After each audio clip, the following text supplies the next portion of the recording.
right, we are live. Welcome to another episode of the Embracing Joy podcast. Um, we have listeners that are listening live from home or people that may be listening to this on the replay. Welcome. It's a pleasure to have you all listening to this wonderful episode where we're talking with Dr. Michelle Flemmings, our special guest. It's great to have you, Doctor. I'm going to give the listeners a little bit about you because they don't know I know how wonderful you are, but they don't know how wonderful you are and how, they're listening to this for free right now. It's not often that you get to hear from doctors, especially, doctors, who have established careers and a lot of experience. And you're sharing your wisdom here on the podcast to help other doctors or people that are in their careers that are looking for some guidance. So let me tell you more about Dr. Michelle. So Dr. Michelle Flemmings, she's a seasoned physician. She has over 3 decades of experience, and does not look like it, of course, of experience in clinical practice in emergency medicine and leadership roles across the whole spectrum of healthcare. She served as chair of the State Trauma Advisory Committee in Colorado. She has been emergency medicine oral board tester, and she's also mentored and coached hundreds of medical students and residents. And she's held very positively impactful leadership positions, including her current role as the industry executive director of healthcare at Oracle. So she's had a pivot from clinical work to non-clinical work at Cerner and now Oracle.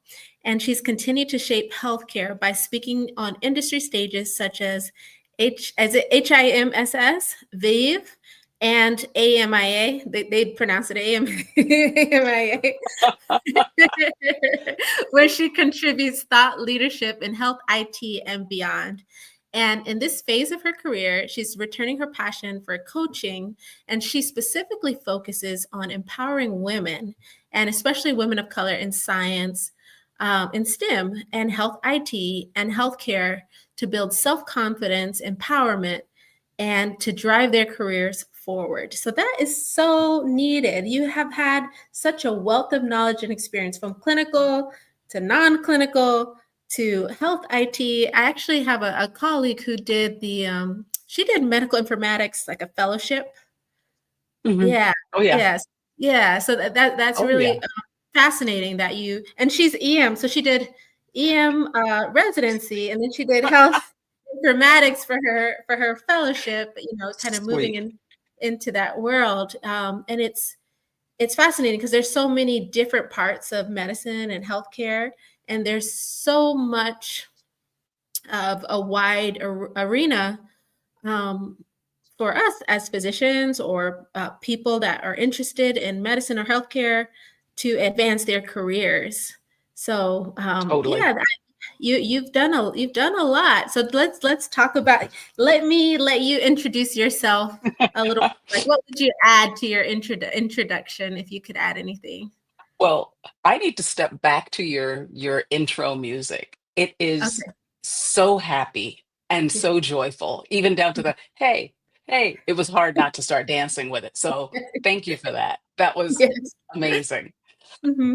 I think you hit it all. Where my problem was, or where my curiosity got the best of me, Mm-hmm. is that I'm a middle child. Mm-hmm. I'm also a New York City kid, and my folks are immigrants from Jamaica and Costa Rica. So it was always about, how can you make systems better? How can you help the next one that's in line behind you or the person beside you to come and keep moving forward? Mm-hmm. How do you help others to understand that it's not so bad as they're imagining in their mind, and that fear is typically not something that's fatal? So those all are the things that came together that I just kept looking and going, there's other things I can still do. And then the middle child in me always has more to say about everything. Always, always, always. Okay. Oh, yeah. I love that I statement mean, that fear is not fatal because it can feel like it, right? It can feel like oh, yes. it really It's can. gonna nuke my career, it's gonna nuke my reputation, I'll never be Mhm, able to be seen in public, I can't go back to my job, they're gonna think I'm an idiot, and mhm, all of those things that you're telling yourself that then make you sit back and not take the opportunity, and then you look and somebody else does it and you're like, "Dang it, I could have done mhm, that." You know, mhm, and it's weird. One of the first times that happened to me, my mom was a genius, and unfortunately, she's no longer with us, but she was a teacher in New York City. And I still remember this. This was back in 1970. mhm, And a good friend of ours was having a birthday party. And Susan Koch, if you're listening, dude, shout out to you. She was having a birthday party, and it was old enough ago that it was things like Big Macs were the theme and all of that. And my mom said, instead of wearing the granny dress that was the style then, yeah, granny dresses aren't new. How mhm, about wearing hot pants? You'll stand out. It'll be different. This is a really cool color on you, blah, blah, blah. I could not, for love or money, get the nerve up to be different. And of mhm, course, we got there. And Shelly, if you're listening, Shelly decided to wear those. And I thought, I could have survived and mhm, I could have been looking a little bit different and been happy with what I wore because I really hated the dress that my mom picked out, the long one. But mhm, it was a simple lesson. It was decades ago, but it's something that I sit back and look at and I go, if I'd had the nerve, if I'd gotten past the fear, if I wasn't afraid of standing out in the crowd, translate that into healthcare, being a woman of color, and it is mhm, if I didn't have the fear, if I could find my voice and speak up, if I wasn't afraid of being labeled. And honestly, now I look at labels like she's a little bit too ambitious, she's a little bit difficult, she's a mhm, little bit angry. mhm, Some of those are badges of honor, and a lot of those are earned in our day to day. So I've learned how to turn it around to be more of a positive. Yeah, they thought I was angry today. Yeah, they haven't seen me angry yet, but I was being forceful, I was being direct, and I got their attention. mhm. And you got So what you those are needed the little maybe, things. right? You were Oh, assertive, you yeah, got what you needed. totally, Yeah. for me and whoever else was coming behind me. Mhm.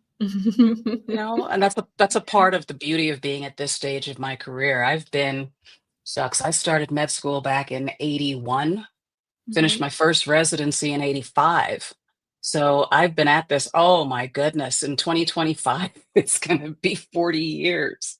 So I've kind of been there, done that, collected several t-shirts and mhm, spoken to a lot of folks and gotten a lot of insight and new perspectives. And I do love sharing that with others.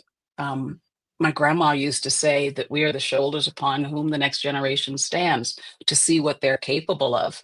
And every mhm, time she used to say it, what I would imagine is that you're kind of putting your hands together and kind of lifting them up. And then after that, you're going to toss them over the fence, mm, kind of mhm, like kids do when they play. And that is something that I love to do now is the young ladies who call and say, I don't even know how to introduce myself. I'm about to step on stage. You are a badass, is where you start. I mhm, am Dr. Abo. I am the former chief of innovation. I am an EM doc. And I'm here today on stage to make certain that we do not forget our most frail of our populations. You know, pediatrics is different. It has to mhm, be different. The developments have to be pediatric focused. We can't just call them small kids because we'll hurt them. So those are mhm. the sorts of things I love to do. That's wonderful. So before we go into more detail, we have a lot to unpack from what you said, but before we go into that, we're gonna start with a brief game or warm-up game, which is called Convergence. It's actually an improvisation game or warm-up. Mhm. Um, and we'll say the first word that comes to your mind. So we just kind of relax our mind, don't overthink it. Say the first word that comes to your mind when we try to say it at the same time. So we'll count to three. Mhm. You say this one word, I'll say one word, and we're trying to see if we can get on the same wavelength. So, we can read each other's mind. So if Okay. I'll say a word, you say a word, and on the next round, we pick a word that connects the two. We try not to get very Oh, specific, but something that brings the two together. So like say I said apple, you said chair, and the next thing is picnic, and we both said picnic at the same time. Then we would have finished the round Love if it. we're on the same Uh, page. But we just see if we can get on the same on the same wavelength. You oh, ready? this is going to be fun. It's fun, yeah. Sure, let's go for it. All right. So on the count of three, 3, 2, 1. Spirit. I don't know why I Bulldog. said spirit and bulldog. Okay. Something that connects spirit and Okay. bulldog. Okay. Okay, Hmm. ready? Three, Hmm. two, one. Sports. Love. Love. Okay. Love and sports. So something that connects sports Ooh. and love together. Oh, Uh-huh. okay. You ready? Three, Uh-huh. 2, 1. Kiss cam. Dedicate. What did you say? Dedication. I said the Yeah. kiss cam, like when they're at the baseball games, when they zoom in Oh, on the coach. yes. That would have been a Yeah. good one. Yeah. Yeah. Yours is good too. I was like, oh, the kiss cam thing. Yeah.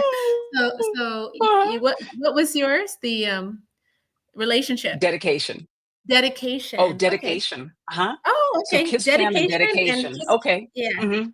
Ready? Okay. Mhm. All right. 3, 2, 1. Proposal. Focus. Focus. Interesting. Focus, yeah, because you gotta focus Okay. in. Gotta focus in. Okay. So I put focus Focus in and I proposal. yeah. Ooh, I like this one. Yeah, okay. Mhm. So something that Uh-huh. connects focus and proposal together. Okay, ready? Mhm. 3, 2, 1. Ring. Deal. Ring and deal. Okay. Because I'm thinking like It's focus a in on deal. the ring. I almost said Yeah. contract, and it's funny Okay. because Oh, okay. where So I went contract. was, Okay. I think we can yeah, get this one. proposal Con- and a okay, deal let's for a connect contract. Yep. contract and ring together, right? Okay. Uh-huh. 4. Okay. Cool. 3, 2, 1. Marriage. Yeah, no. I was close. I was gonna say betrothal, so you're Oh, right. it's It's the pretty much same the thing. same. Yep, That's the same. Yeah, that exactly. that counts. Not That is bad. What yeah, time that was zone not are bad. you in, Magda? I'm What time in zone are you in? Eastern. Eastern, it's 5 Eastern. That's why. Ok, I'm over in Colorado. So I think the thing is we were traveling across the central time zone. I think it took us a little longer to connect is the Oh, thing. no, that was not long, actually. That We've wasn't played a long? lot longer on some of these episodes. We've Okay, good. we've we've had to time out before, like, "All right, that's just it's okay. Oh, that's It's just a funny. game." Yeah, it's just a Good. game. It's a Yeah, it's great just game. I love it. yeah, so fun. Yeah, so it's fun to get It's us, like, cool. overthinking, to get out of our heads too much, and just to connect Uh-huh. on that, thing. Sweet. So let's go into more of your journey and what your career. What would you say some of the most fulfilling moments of your journey have been? And how have those experiences kind of really shaped your approach to empowering other women? Oh, wow. Hmm, Yeah, I know it's probably so many this things is to a think good about. It's one. been a long journey. Yes. Yeah, I think one of the most fulfilling things is that someone who used to be my medical student Mhm. went on to become the chairman of the American Medical Association. Oh, And it's wow. like, who knew? I remember when he was a medical student, gentleman Mhm. named Steve Stack. I think he was in probably about 3 or so years ago, I think is when he was the president. And it brought me to reflecting about how times change and how things change because he hadn't even done his applications then. He was Hmm. just in medical school. Just that sounds horrible. It's a huge accomplishment. But Right. he was in medical school. He was curious about all things, wanting to serve people, wanting to make certain that I thought that he was worthy of getting a good application supporting letter. Hmm. And I just remember thinking to myself, he is quite the go getter. He's brilliant, but he thinks in processes as opposed to individual details. Hmm. And what he went on with, though, is to do processes and regulatory and policy making, which is so much in his wheelhouse. So that was very interesting and very rewarding. Um, I think another one is a lot of the work that I did in EMS. I was Mhm. EMS medical director out in North Carolina for a couple Oh. for about maybe 3 or 4 years between Mhm. a lot of where Gates County is, going out to the Outer Banks and then coming back in over to Pasquotank and Bertie in that area. And most of those are volunteers. And Mm. all they needed and all they wanted was some encouragement, some training, and some support, and somebody to believe that they were doing the right things. And they went from some of them being squads that would call in and say, "We've taken vital signs. What do you want us to do now?" To then saying to me, if we put an inverter on the truck, we're going to be able to store the RSI medications and we'll be able to do rapid sequence intubation in the field. And oh, we've also figured out how to fax you an EKG from the ambulance. I still have a copy of the first one they ever sent from the Outer Banks. Of course, it's de identified, but I was Mhm. so proud of just the ingenuity and the determination to serve patients and to do Mhm. better. Mhm. Yeah, Those that those were some encouragement. amazing You really moments. must have encouraged them a lot to go from just doing the very basic to, Oh, taking on absolutely. those roles. Yeah. Well, it's a small world Absolutely. because I actually grew up in Hertford County, North Carolina, part of the time. So Oh, that you're is like kidding me. small. So you Yeah, know yeah, yeah. exactly where I'm talking I about. know where Yeah. Bertie County, I know Pasquotank, I know I know all of that Oh, area. yeah. Yeah, Yep. yeah, We yeah. were the high point in Perquimans. We used to live out towards the river, and it was a whole 8 feet above sea level. Wow. Well, Small, that's great. small world. So tell me more about how would you, how did that really shape your approach to empowering others? Because in that case, you really identified. So in the case of the AMA president, you identified kind of his strengths. Because not everybody goes into that detail to identify like, wow, he's really good at this like processes type thing. Um, but maybe the individual he's good at as well, but he really excels in this area. Totally. Not everyone Totally. notices the strengths Mhm. of their people that are working with them, right? You just, Yeah. y- you know, Well, we used to sit a lot, and I remember, this is back in the days of paper charts, just mhm, showing my age, but we used to sit a lot and we would talk about patients and what was next. And in those days when you were on call, at my level, I was the senior resident, I had responsibility for almost the entire building. And so it's mhm, a lot of patients, a lot of traffic, a lot of consults, the ongoing movement of patients from the operating room or going to the ICU or coming out of the ER. And watching how he worked and how he excelled in helping to say, okay, when Mrs. So and so goes here, we can bring this other one over here. And I've already got this piece of work done to help you to mm, get started. And I thought, yeah, he's somebody who can do the processes. He recognizes where the gaps are, and he's very much of a facilitator and an mhm, enabler. It's been a while since we've spoken, but I dare say he's still the same down at the base of it all. Same guy. With regard mhm, to EMS, it was a matter of that area could not afford to have an EMS service or several EMS services that couldn't serve the population and the growing communities at that same level. So we needed to really elevate their skills, get them the confidence that they needed, and also help them with the self belief instead of self doubt. And they became so amazing over time. It was subtle at first. And then mhm. after a bit, they started getting a little bit indignant, like, of course we can do this. Of course we can do that. Or, Mhm, we'd be doing performance review and we would ask, okay, so why instead of bringing it to this hospital did you choose such and such? Well, we recognize this is problematic because remember when we did our training, we saw these three things. And I was like, and they're listening. So they're mhm, coachable. Still very mhm. good friends with the majority of them. Very proud of them.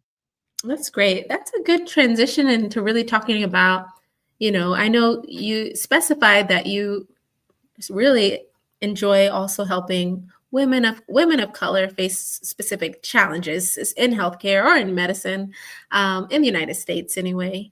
Mhm. And you have these strategies when you helped the EMS team, you really help them build their confidence and to erase that self doubt. What strategy do you see that women of color face, like any common challenges in that area, in that arena?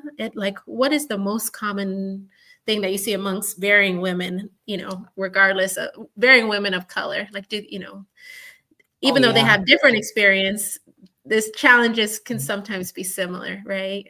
What do you see? Very true. Overall, and women do this, we tend to do this, is we tend to apologize, even in our speech. So Mhm, we may be in a meeting and say, "Pardon me, but I think such and such," because we think that we're getting in the way or we're taking up too much space or we're diverting a conversation. When guys don't tend to do that. A mhm, lot of them will potentially pound on the table or they'll just talk over somebody without second consideration. I think that we're still trying to figure out where we fit. Although we know we belong at the table, it's where do we fit in the overarching organizational structure and in those matrices and in that power dynamic mhm, where we won't get our hands spanked, whether virtual or actual. Because mhm, sometimes, I mean, I remember this one like it was yesterday. A friend of mine was speaking at a meeting and the person who was facilitating the meeting shut her down and said, and I'm just going to call her Deb for now, Deb, we need real expertise here, hmm, and shut her down. And I was like, do you understand that she wrote papers on this stuff? mhm, You know, she's mhm, not some fly by night. She's not getting this off of WebMD. She mhm, is the resource. And part of it is that she did apologize before she went in there, but I don't think that two things were in place. Number one, I don't think she had the self belief that she owned that expertise. mhm, And number two, I don't think that she believed that even if she did own the expertise, that it would land well with the others in the room because they would look down upon her because she's just a woman and she's just a mm, woman of color. It's like, mhm, no, you just shut down a badass who's probably going to leave your organization because you don't know how to respect her talents. mhm. And I notice that we do that a lot. So Um, when you say, yeah. I'm sorry to interrupt, but Mhm. speaking of sorry, not No sorry. worries. Go for it. Yeah, no. but, but when you say it's not just that she owned it, but she didn't believe that she would be perceived well. That part of it, Exactly. that part of it also plays a role, right? So, Absolutely. having belief that, oh, everybody's going to obviously listen to me because I'm an expert helps rather Mhm. than, because you may go in knowing you're the expert, but you're like, well, I know already that they're not going to think I'm the expert. And is that Exactly. kind of setting yourself up for disappointment when you think that they're It going to is. respond poorly? But It I feel is, it's and also putting the pressure back on you when it may be them, right? Because it may be them. it's them because that's how the status quo was built, and the status quo serves them, so why bother change? I've been able to Mhm, sit in my little position, people you know, try and get my attention, get my approval, and I'm happy to have people at my beck and call, is how I think about it in my head. Where she did not do her best is when she delivered her point, she should have said, because I don't know that a lot of folks in the room knew what she had done. And mhm, she could have said, you guys know me as Deb. However, in a past life, I wrote on this topic, and some of the white papers are this, this, and this. mhm, And when she did it, had she done that and stood up, they would have been impressed that she decided to stand because that's not common etiquette in meetings anymore. It used to be very formal, much like when we watch the um, the government channels, GovTV, or we watch mhm, Parliament, and they mhm, stand to deliver. mhm. Especially as women, I think that's a skill that we need to bring back, Mm, and we okay. need to reintroduce and say, I'm an ER doc. I have 34 years of experience with the bedside. And in my experience and my expertise, these are the things that I think we should be focusing on. Mhm, Although it seems as though we're still having to apologize and explain ourselves, it mhm, tends to land better. It really does. We mhm, don't have that cross team relationship, especially with the male counterparts in a lot of ours male dominated industries, health IT, healthcare. Sometimes it's not even just healthcare, period. It's across the subspecialties because we've all had the experience when we've done the presentation and we thought we did a good job of the handoff mhm. and or the patient run through on rounds, and the attending is just like, I don't want to talk to you. I want to talk to the senior resident because Resident, right? you're not helpful. You know, you're Yeah. not helpful. They want to talk to the Mhm, fellow, mhm, or they just kind of huff and walk away. Mhm. All those things. God forbid being hung up on the phone when you're already in attending and they don't want to hear from you. All those things happen. They never should, but unfortunately, they're still ingrained in our society. Mhm. And I believe calling people on it is key. The last time I had one like that, it was a gentleman who was just railing on the other end of the phone because I called him on call. And I said, yes, this is a patient that needs to be transferred. And yes, you are the specialty that needs to accept them. And right now, I have other work to do. If you'd like to continue to yell at me, I'm happy to leave the phone here on the desk and go see my patient, you know? And That's great then because they the, need the the consult. That's their, they, bread. That's yeah, their bread and they need to butter, so do the that they can consult. work. So that they can work. They need to do the Absolutely. consult. Oh, yeah. Yeah. And another one who was complaining about being called on call, I said, when we're all in college, we have a choice to make. We can go to med school, we can go to law school, we can become an MBA, we could become a banker. You became a doc, you're in a specialty that does on call. I'm calling you. Hmm. Yeah, I'm sure. Yeah, but I like how you said that standing up and making your presence known and believing in yourself and also believing that you'll be well perceived, even if you don't, Exactly. at least start out with that mindset that yeah, Absolutely. they're And you gonna lose nothing by doing it. hmm You yeah. have the floor, you have their attention, and you may actually get some. And the other thing I love to tell people, and I do tell the folks that I mentor, is when you're done with your piece, ask if anybody has any questions before you sit down.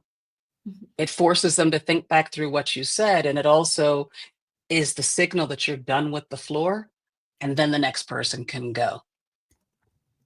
You know, I Mhm. think we more of us need to do what Kamala Harris did and said, "I'm speaking now." I'm speaking now. Very politely, but I'm speaking now. Yes, Very yes. politely. Yeah. The shame that was felt around the world. I mean, it's the gift that keeps giving still to this day. Mhm. Yeah. So there are, what's I gonna, so you've had a lot of career pivots in your in your decades of experience, of course.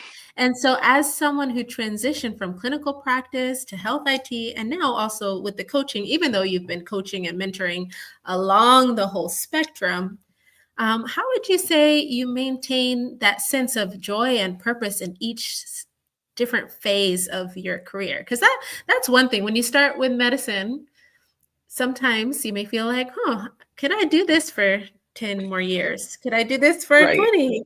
Could I do this for 30? How do you like maintain that sense of joy and purpose with each phase? Like, what would you say? I know I it's lean Yeah, it's a great, great question. And it's funny because I was going to say I leaned in a lot but I really don't like that saying. I I volunteered for the experiences along the Mhm, way. So some of the things were, I mean, back in the day, one of them was actually tutoring and mentoring medical students.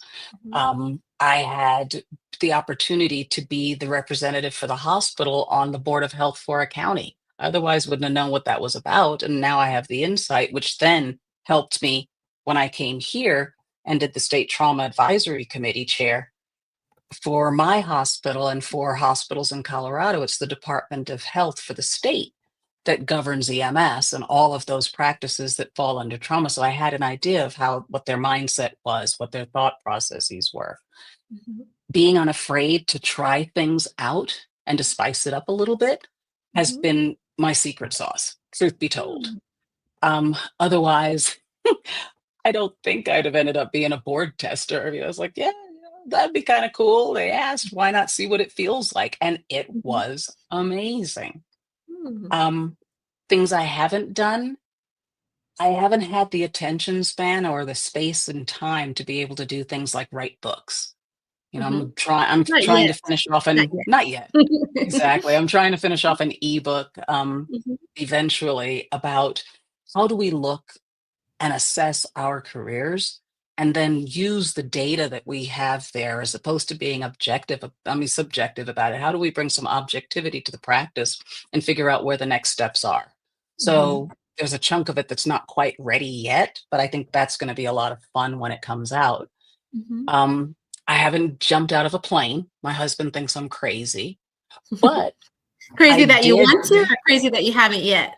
crazy that I haven't yet, Oh, but okay. I have done so many other things. Mhm, And each one of the joys is different. I think you have to embrace the portion of whatever it is that you're doing that you love. I mhm, love patients. I so enjoy patients, especially the little kids who are just kind of looking and going, I don't feel good. And even mhm, if it hurts, I trust you. And that trust mhm, is such an honor. I do miss that now that I've retired from the bedside. With regard to the administrative stuff, it was the joy in there was the new learning, mhm, the new perspectives, the new people that I met, and the new opportunities that came from those things. mhm, And now in tech, what's really cool and how I got there is kind of crazy mhm, is I was working in an ED at a hospital where they were putting Cerner in as the electronic health record. And because I had done locums and because I was familiar with it, they put me in charge of making sure that the docs were going to adopt it and be facile with it. So I became the chief medical information officer for the hospital. It's a teeny weeny little hospital. But from mhm, there, I had a straight up line of communication with Cerner about how they're developing things, where the buttons go, how many clicks are in there, how many mouse miles to go and sign things off. And all of that started me thinking, hmm, they really don't have the clinician voice in those EHR companies. I mhm, wonder. And that's where it started. That wonder became consulting, then became this full time position. And when Oracle bought Cerner, I thought, hmm, now I have access to the guys who build the code to make everything that's ever been in my head possible. I mhm. absolutely have to say yes. And it's been Wow, yeah. fun. Mm. Yeah, yeah, I can imagine because you can really help streamline the process for a lot of doctors. We all use, I mean, I Oh, use yeah. Cerner. I've Hmm. used Cerner, not currently, but in previous Oh, yeah. locations. Yeah, Oh, yeah. and And they're all the sometimes it's same at the bottom new. line, It's yeah, you new, know? and then, you know, if it's not as user friendly, if there's no clinician involvement, sometimes like billing Absolutely. may be easy on one system, and then, oh, billing is very difficult on this system, or Oh, yes. outpatient medicine is easy on this system, but it's horrible on this system. This system is great for inpatient in the hospital, but this system is better for outpatient. And you Totally. yeah, it's a lot to know, and it's a lot to Mhm. learn, and it's great to have physician involvement in the design and the, Mhm. you know, process, so that it can be Absolutely. more friendly for us as physicians, because I think a lot of them are made more for what is it, the billing part, or some of them, each one is different, Unfortunately, it's yeah, different, but I depending think on your system, there's a mhm, lot of levers in the background that are capturing timestamps and other things and other pieces of information that eventually do fill out what's going on with claims. So, mhm, depending on where you are, especially if you're talking ambulatory ER or places with procedures like the OR, mhm, that is going to have to be robust. mhm, And the question that I always had is I get it. You need to capture the data. Why do you have to take my time away from the bedside to get that mhm, done? So, how right, much can just be intuitive? And now, with functionality like the AI and the predictive analytics and all of those things that are built in and integrated in the system, my mhm, thought is where we should be I should be able to sit down. It should know that I logged in. I'm an ER doc. The person I'm seeing is Mrs. Jones. She has a heart history. Oh, she's also diabetic and hypertensive. And oh, by the mhm, way, she hasn't filled her medications in the past 3 months. mm, And and all of those things. And then it puts up for me some sort of a risk stratifier. So it mhm. helps you with the decision making, but it doesn't replace you. There's so That much would be information out there that we can't process as humans. I mean, we all have had the experience where we're talking on our phone and we don't know where it is, you know? So how are well, we going it's to a keep lot. all that information? Yeah, Right, and a lot of the patients don't know that we don't know certain things. So when they've absolutely. been to the hospital multiple times, so they'll say, "This is the hospital I go to," or they've been here before, Mhm. and you ask them, "What medications do you take?" They'll say, "Oh, you don't know?" I'm like, Yeah. "No, I mean, it may not be there, and I don't know, Mhm. even if it is there, I don't know if that's exactly the one you took this morning, Right. or, or if you haven't filled it in 3 months, like that lady, if there's an alert that says, Exactly. "Oh, It's in my you haven't record. filled it," it's in my record. Yeah, it's in my record. And the Right, shame and then the is record depending on extends where you 60 are years. I'm and like, your "Which one?" build. Mhm, Exactly. mhm. It's Which hard. one? So my hope for the future is that no matter what EHR you're using, it becomes more intuitive and it serves the information face up to me so I don't have to go looking. Mhm, And maybe even gives me a warning. It lets me finish what I'm doing. I get to the point of signing and it says, Michelle, we know you're doing these things, but these couple of things over here need your attention. mhm, Non-disruptive, friendly reminder, captures the information. Now I can go on to next. And hopefully I don't have to look at that chart again until I'm ready to discharge the patient. And after that, I don't have to see it again because it's complete. Those are the wishes I have. mhm. And that's why I love informatics. Mhm. Those are the Yeah, possibilities. And your friend probably feels very similarly about a lot of that. mhm. You know, we need to Yeah, be at the table. mhm. So I really like how you've been able to find, joy throughout your career and in different parts of it, and then also continue to enjoy what you're doing currently, right? Um, Absolutely. I think that's so important to just maintain, just to maintain in our career and sustain in life and learning and growth and all these different ways and possibilities that you were open to. You volunteered for all these experiences along the way? Was it ever that you had like too many things on your plate where you had a hard Oh, time yeah. saying no to to things? Because it sounds like you, yeah. Oh my goodness. My Mhm. husband laughs at me because he goes, I really didn't believe it was true. I said, what do you mean? He says, that in living color thing, you only have one job. He says, you have never had less than 3 jobs since I have Wow. known you. And I think now, let me think, how many do I have now? I've got 3 or 4 things that I'm doing. So Mhm. but that's how I also you can also shift and you can be agile, and if one is just kinda making you go, today," you can Mhm. always jump into the other. So, I think one thing of advice that I would have for anybody listening, especially to something about happiness and joy like your podcast, Doc, Mhm. is you don't have to be stuck in one, and if you have multiple options, you can turn off one and turn on the other. Mhm. So, I do podcasts with folks who have amazing things to say and amazing information to share with society. I think that's Mhm. important. I think that this sort of technology helps to make this world a bit smaller and helps Mhm. us to reach out to some who otherwise may not think that they're being heard or that Mhm. they're being even thought of in the equation. I think that when we also lend ourselves to maybe volunteer societies, or maybe we are very, very involved in churches, all of those things help us to realize another portion of us that has a passion for whatever it is that we're doing. Make that Mhm. piece of us happy and let that happiness then permeate the rest of us and spill over into, say, if it's work that kind of sucks this week, Mhm. maybe this other experience over here can make worse suck just a little bit less. Yeah, you Or have something if to you're look sitting forward in to. absolutely, or if you're sitting in Mhm. the middle of it, you can reflect back and go, on Saturday, I had this kid in the choir and her voice, and Mm. just recapture that moment of joy. That's Mhm. enough sometimes to just lift you back out and get you moving. So I love this podcast. I love the premise of it. I think it's very much needed. Yeah, it's such a pleasure to have you on. So with that being said, we're gonna wrap it up with our wrap-up questions. Uh, Doctor, who is a model for joy in your life? It could be someone living, not living, just someone we think about who when you're thinking of like, oh, that person is so joyful. It could be someone you know, don't know, could be a Mhm. kid, could be an adult, anyone, but that you're like, wow, when I think about that person, that is the type of joy, or that's where I get my sense. That's how you've been able to, maybe it's somebody who's inspired you to find the Mhm. joy in the things you've been doing so far, or you see that and you think, that's how I would like to be. Like that's, you know, the type of joy I would like to emulate is how that person It's interacts. funny because initially I thought children because their innocence is so amazing.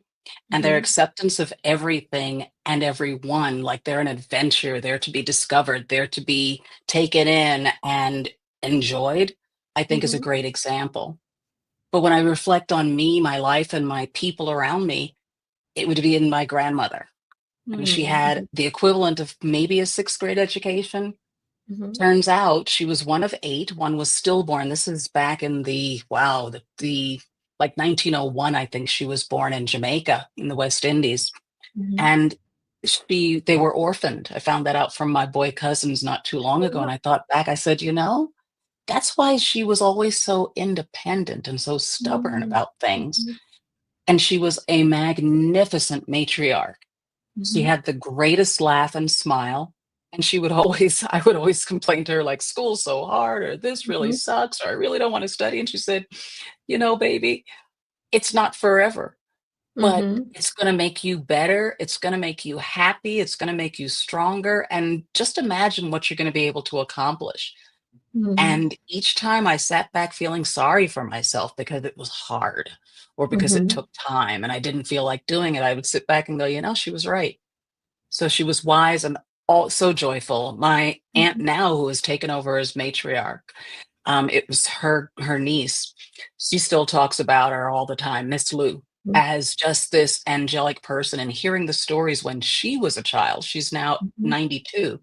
Hearing when my grandma was in her 20s as an Mhm. adult and what she was like is just like it's invigorating and it's inspiring. I love it. Mhm.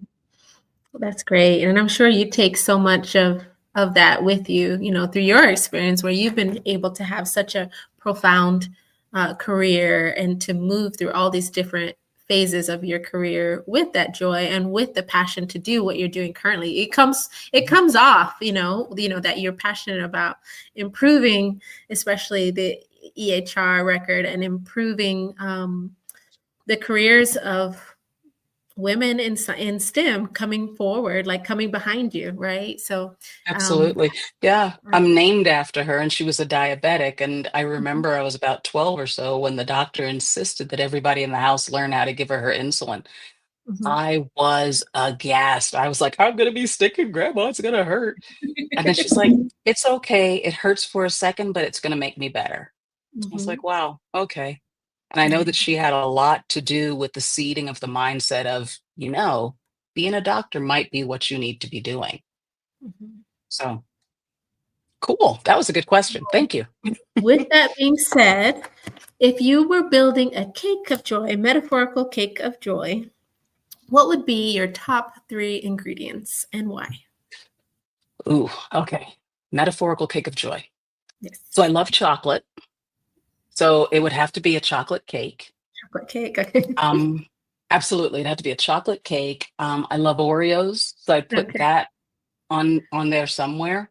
Mhm. And it would probably be decorated with either doggy paw prints or little dog statues because Oh, I nice. You love love dogs. dogs? I Oh. love dogs. I rescue English bulldogs and pugs, and Oh, we just rescued a mastiff. He's he's 140 pounds and he thinks he's a oh lap goodness. dog. He is so Okay. cute. Goodness. Oh yeah. He's about 8 years old and you call him puppy. And Oh. you can see that he didn't have the attention before. So he walks around with this little toy that belonged to one of our other dogs, and he's just wagging his tail, knocking everything off of the table. But he is so happy to see you. In the morning, you can hear his tail thumping along the bed when you wake up in the morning. He's like, wake up, Mom, I gotta go out. This is great. Oh, I And love that's that. joy.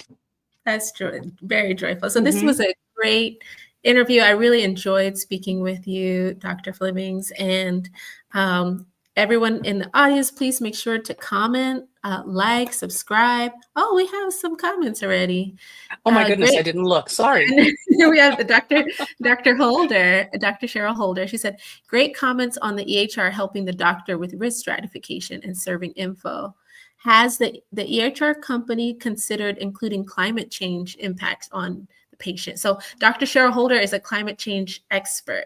She has a Oh, TEDx wow. on climate change, and she's very well known for discussing climate change, especially in Florida, Oh, where it really does affect us in Florida and throughout. totally. Yeah. throughout the country, Oh, of course. yeah. Yeah, I used to live Yeah. in St. Pete back in the day. Dr. Mhm, Holder, absolutely yes. I will tell you emphatically they are.